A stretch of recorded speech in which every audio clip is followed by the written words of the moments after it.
Welcome to the Diary of the Pan African Preacher. There is a proverb from the Hausa people of Nigeria that says, there are three things worth having in this world: courage, common sense, and caution. Recently, I was in a conversation with a colleague about a pressing issue.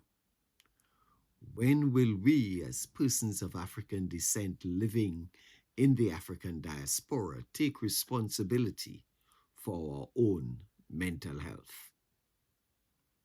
The mental distress experienced by our people in the United Kingdom is deeply concerning.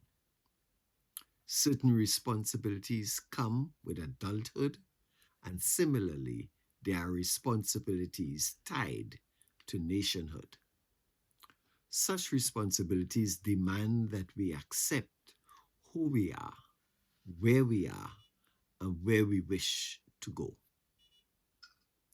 It is immature to allow others to dictate decisions about our well-being when we are mature enough to make those decisions for ourselves. As one ancient mentor wisely told his protege, God has not given us a spirit of fear, but of power and of love, and of a sound mind.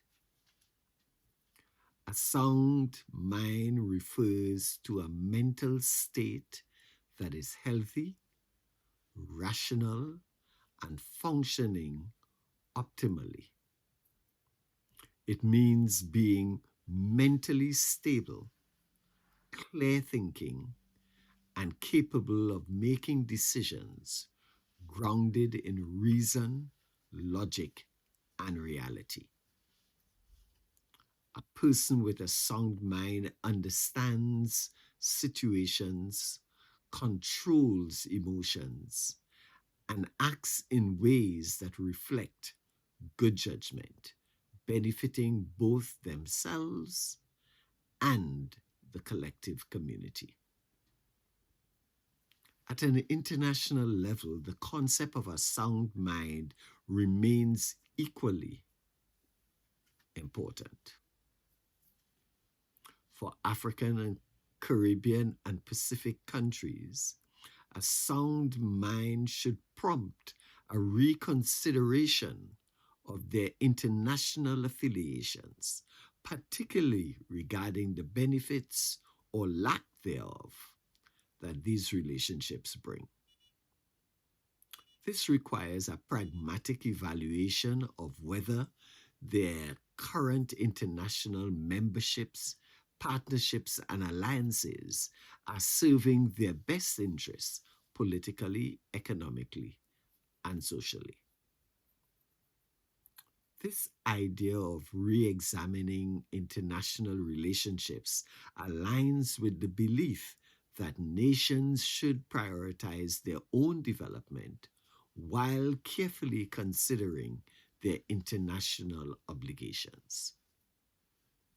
These relationships might include trade agreements, diplomatic ties, or regional cooperation efforts, each of which requires ongoing scrutiny to ensure they contribute to national prosperity.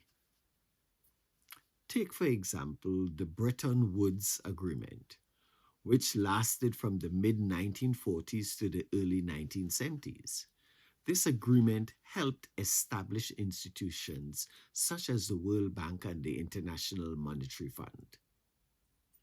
However, it also contributed to the continued underdevelopment of Africa, the Caribbean, and the Pacific.